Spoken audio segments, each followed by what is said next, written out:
When it was time, he sat down, all the apostles with him, and said, "You have no idea how much I look forward to eating this Passover meal with you before I enter my time of suffering." All right, let's read that again. Read that again. So what I need y'all to do this time, so now that we've heard it, this time I want you to close your eyes. I want you to close your eyes because you know with me, I try to always take you to the place because it's so important that not only do you understand the content, but you understand the context. All right, everybody say content.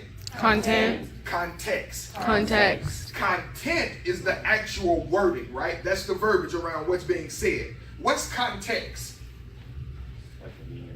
Like the background, right? The backdrop. Have you ever read something and when you read it, you thought one thing, but when you heard about it, it ended up being something else? You was like, oh, I didn't know it meant that. Like a metaphor. Something like that. Oh, I didn't know that was tied to that. But because you know the backstory, the content made more sense. Are you with me? All right. So now what I want us to do, you got to understand this is the Passover. So this is what we're considering that Last Supper. Here you have Jesus and the 12 disciples that are getting ready to sit down at a table. They've already gone through Passover. Passover when they slain the lamb, they put the blood over the doorpost. So when the death angel was coming through and he would pass over every house that had the blood over the doorpost, okay? Another sermon for another day, but I just want to kind of let you know how we got to the table. Is everyone with me? Yes. All right, so now we're sitting at this table, but I want you to also be sitting at the table. So when you close your eyes, make sure you got a good seat at the table. Okay? Read it again. Eyes closed. Here we go. When it was time, he sat down, all the apostles with him, and said, "You have no idea how much I have looked forward to eating this Passover meal with you before I enter my time of suffering." All right, we're going to stop right there. I'm going to call you back up. So remember where you at. All right, sit down. All right, so now what's happening? What's happening? Liberty? He just told everybody he was about to go and die? I think you say that because you know the story, right? And you kind of know where it's leading to. But what's the introduction? I don't want us to miss what's happening. What's happening? Because you read it. What happened? It's like he's telling his apostles that before he begins his suffering, that he's trying to spend like his time with them, like he's trying to enjoy this time with them before. Okay. So I'm trying to enjoy this time with you. Like, where's proof of that? So when he's saying, think about what Jesus is saying. Jesus is saying, I've been looking forward to this meal with you. This isn't the first time like they've eaten together. This isn't the first Passover meal. This isn't the first time they've had communion. So I want you to think about this. You have this table. You have this table. All right? So right doing the switch, I know. Right doing the switch, Yeah. right? So you got this table.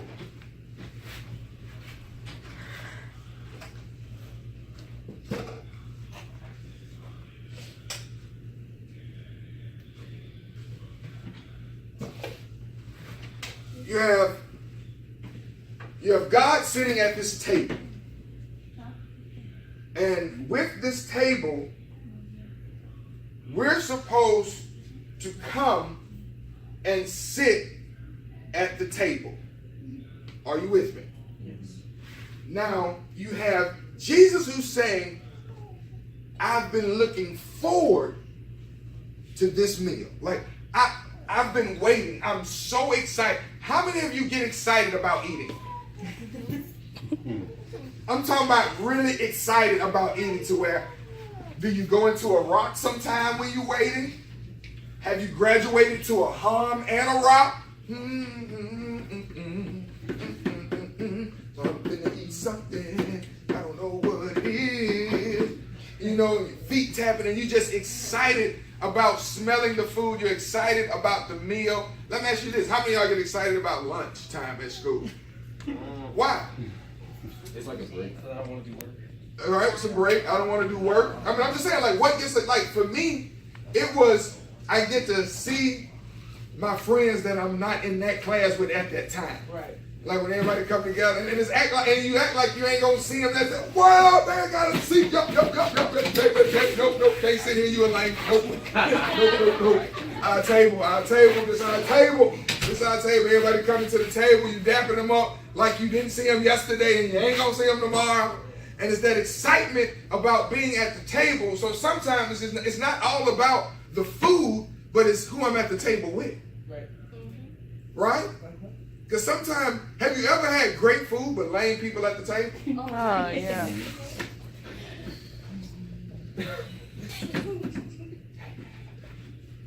Yeah, no, I'm gonna eat mine.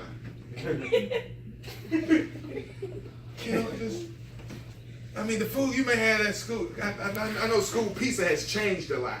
Yes. You know, it ain't the same school pizza I had there with. Where people used to fight and run to the cafeteria to get that school pizza, and then you used to blink your eyes and bat your eyes at the lunch lady, and maybe she'll put another piece on top of that piece and smush it down and make it look like one piece for you. See, y'all don't understand. That was just us. That was just us, and I That was hate just you us. like, come on, man, Carl, let me get that on the please. You have to put it under your tray. I understand me. Yeah. Hot pizza under your hand. Yeah. Hurry up and pay for it, please. P. Ryan, you got 2 pieces? No. He But lied. you got this table. But I get to the table, and it's my partners, man, it's my friends, and everybody at the table, and we what happens at the table? Conversation happens. What else happens at the table? Talk to me. When you get to lunch, like what happens at the table? Y'all sit there and be lame how y'all look now? So talk to me. What happened at the table? Rap battle. Who owned it? Pencils happened at the table. You got 2 pencils, you done turned the table to a drum set. Who owned it? What else happened at the table? Y'all play around? Roasted at the table. Boy, if you don't get on with him. So you got roasting sessions happening at the table. Rapping happened at the table. Singing happened at the table. What else happened at the table? Gossip happened at the table. That's true. Yeah, gossip. I can't believe she thought that she was going to come in and copy off my paper. Gossip happened at the table. What else happened at the table? Homework. Homework. Let me see your homework. I got a copy of. Oh, yes. Jones, tripping. Well, I'm telling you. Answer, boy, man, move your arm, boy. Answer, folks. What else happened at the table? Say again? Maybe. Sometimes you done forgot to, you done just talk so much, you're like, oh, I ain't even ate yet. What else happened at the table? We trade food. We trade food, we interact. Folk, I know you don't want that fruit cup. You need a fruit cup for the milk, you need milk for the piece of chicken, chicken for the bread. Listen, you don't never eat that, let me get that. Bargain. We got trading going on at the table. What else is going on at the table? That's when you set them fights up. New friendship. Oh, set the fight up. You know what I'm saying? Look, I told him, if you say something to me one more time, after school is going down. So he said that fight. You said new friendships are established at the table. Yeah, old friendships are going on. Do you ever share like personal things at the table? Yeah. Well, not all my business, but like something's kind of. A little too risky. It matters. Why? Because you got gossip at the table too, so So we know the impact of fully opening up at the table. Like, are we ever 100% ourselves at the table? No. And y'all say y'all always keeping it 100. And y'all keeping it a buck with y'all fake self. But they not either. That's not fair. Huh? Cause they not. No. Cause they're not all my So we gonna friends. be. So you tell me, Alana, we gonna be fake for fake folks? No. Yeah. That's what we do. Fake friends. That's what we do. We be fake for fake folks. We feel like we gotta act a certain way, do a certain thing. For me, I'm confident. Like, I love a person who's doing something because that's what you want to do.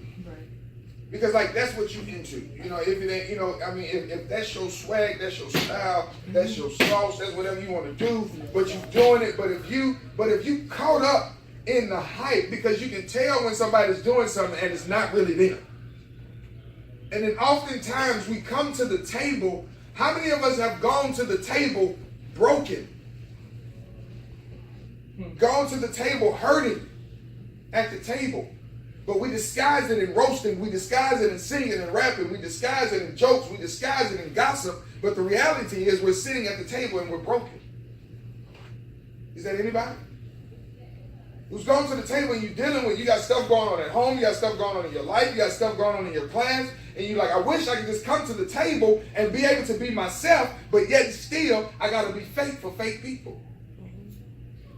At the table.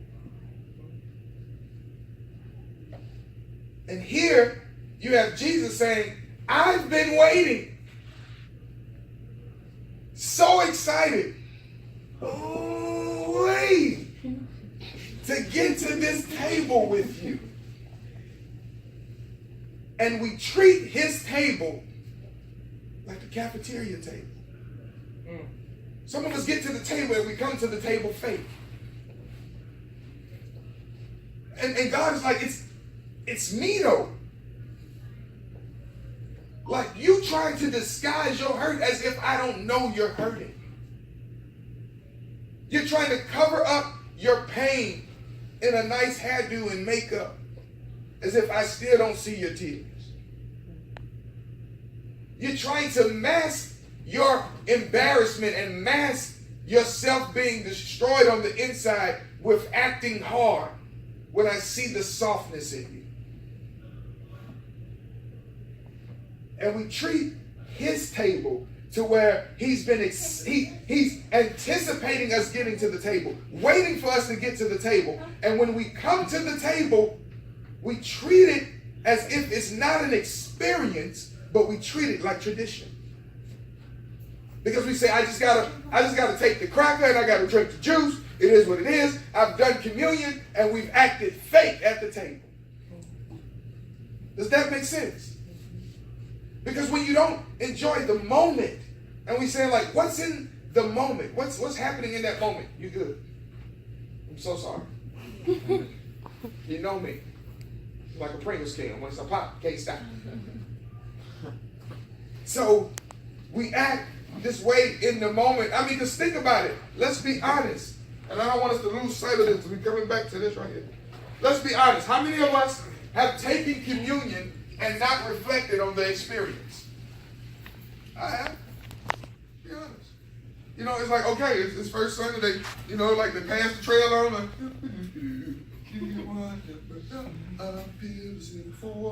I got it. You spend more time struggling with the cup than you do struggling with yourself.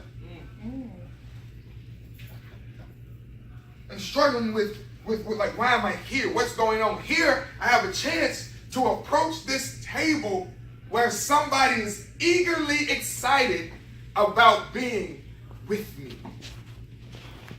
Let's read the next verse. It's the last one I'll eat until we all eat it together in the kingdom of God. Here's this moment saying, this is the last meal like this. Not the last time that they're ever going to eat, because they actually eat again. But this is the last supper that we're going to eat like this. This last type of Passover meal that we're going to eat like this until that time comes again, to where here you have God saying, here's this moment. Like, I don't want this moment to pass by. I want to share this moment with you. I want to be able to sit down and have an experience with you. The word communion, it means to commune, to partner, to unite, to have a level of connection, to where if you're not connecting in the moment, if we treat God's table like the cafeteria table, then we know that we are approaching that table from a fake position. Because as we just said, none of us keep it 100 at the cafeteria table. Do we? There's no need, because we say, why can't we keep it 100, Sid? It's too risky. It's too risky. What's the risk in keeping it 100 at the cafeteria table? Rejection. What else? Gossip. Gossip. That's what you said. That's what I need. Where you at? Talk. That's you. That's you, Jay. The other Jada. Other Jada. Any other Jada? Just you. Just you. No. So we got the fear, because I want us to understand what's happening. So the fear of that table, of keeping it 100 at that table, we said rejection. Fighting. Say again. Fighting. Fighting. All right, so rejection, fighting. What else can happen? Embarrassment. Embarrassment, judgment, misunderstood. What else? Somebody from over here on this side. I need y'all, somebody, this is the whole quiet column over here. I just listeners over here. I love it, but somebody give me something. What happens when you keep it 100 at the cafeteria? What could happen?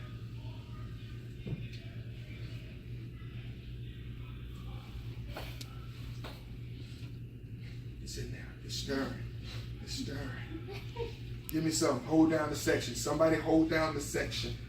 The whole left section is counting on this response. Y'all day messed up. Your whole thank you, God, for holding down the section. Y'all need to turn around and say thank you, brother, for holding down our section.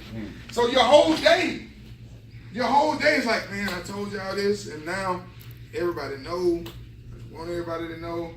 Embarrassed, judgment, gossip, fear, fighting, these things. So if we have this persona, or we have this model of the table, can we see and understand how we can approach God's table in the same manner? Are you with me? Yes. Because it's not common for us, because we say, it's like the whole slogan, like it blows my mind, because we say keeping it 100 when that's really not what we do. Like as people, like we don't. We just don't. We don't. We keep it conducive for whatever environment that I'm in. But what some environment may cause me to keep it 25. Because I don't know you. You understand what I'm saying? A stranger, I'm not gonna. I'm gonna keep about 10% with you. I don't until it grows into a place.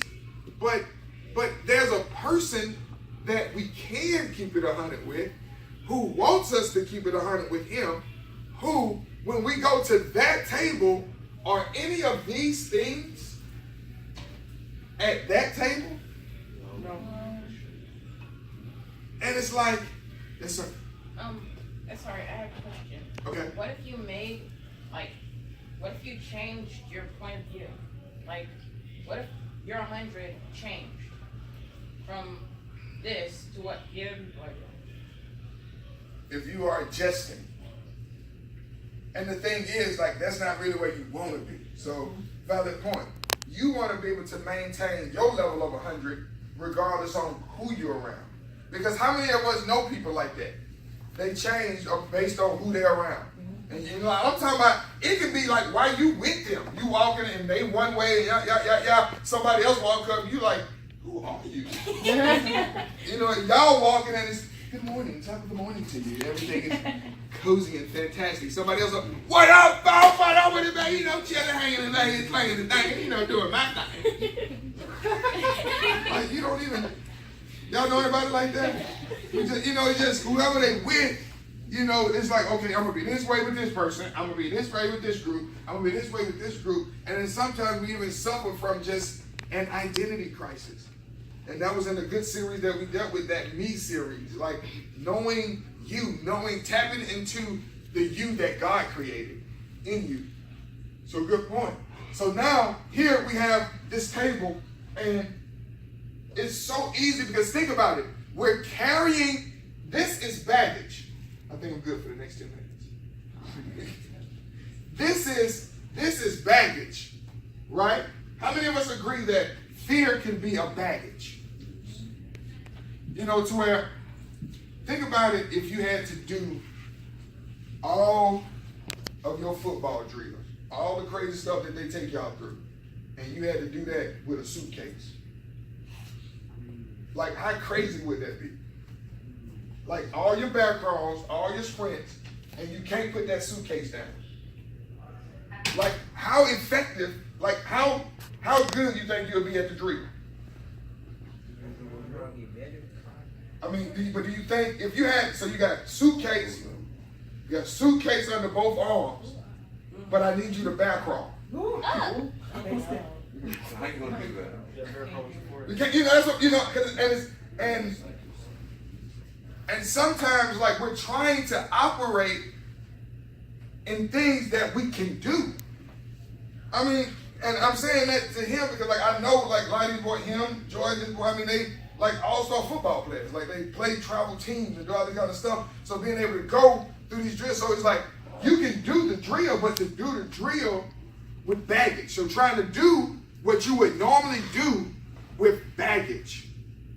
To where even if it's, hey, my artist right here, who's a fantastic artist, if I need you to draw me a picture that I'm going to pay you $1 million for, but both of your hands are tied behind your back.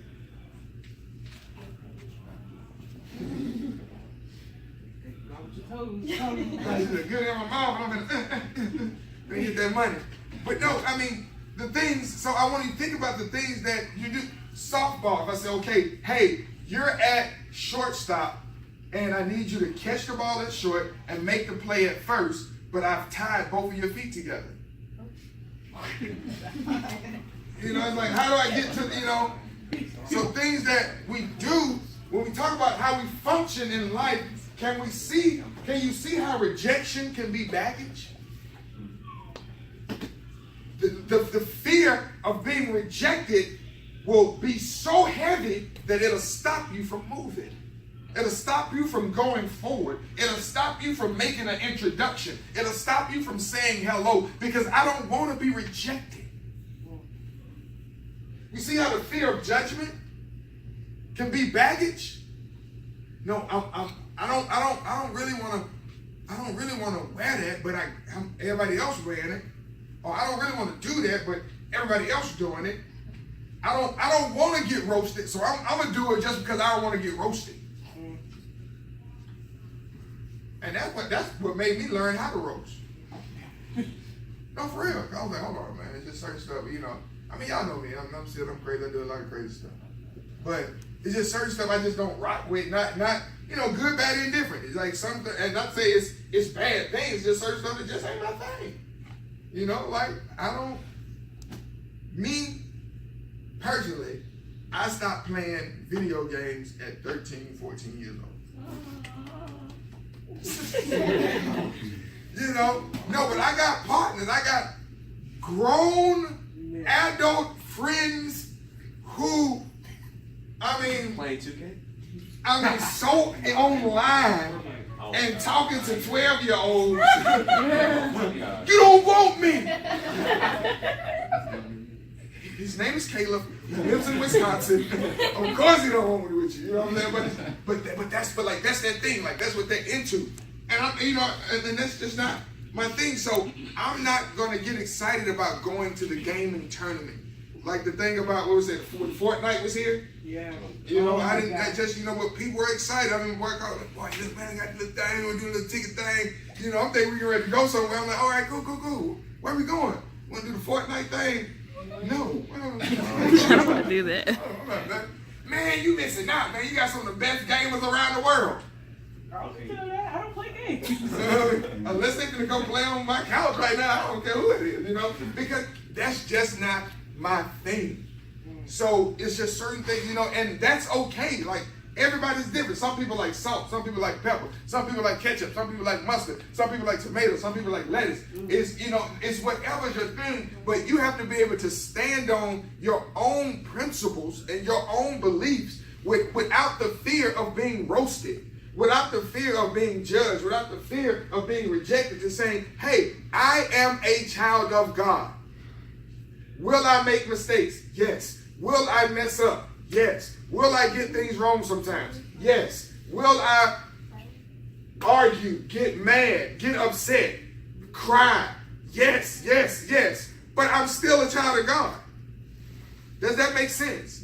Because we allow what people, whatever the emotional state that we're in, to sometimes describe who we are. And you got to let people know who you are. And then when we understand who we are, then we understand that we can come to this table. Because, guys, the reality is this. When we talk about communion, right? So now we have communion. And now we have Jesus on the side of the table saying, hey, I've been excited about getting to this moment with you. I've been looking forward to getting to this moment with you. This is going to be our last time that we're going to do this like this. Then now he goes on to say, that was your cue. It's you mean after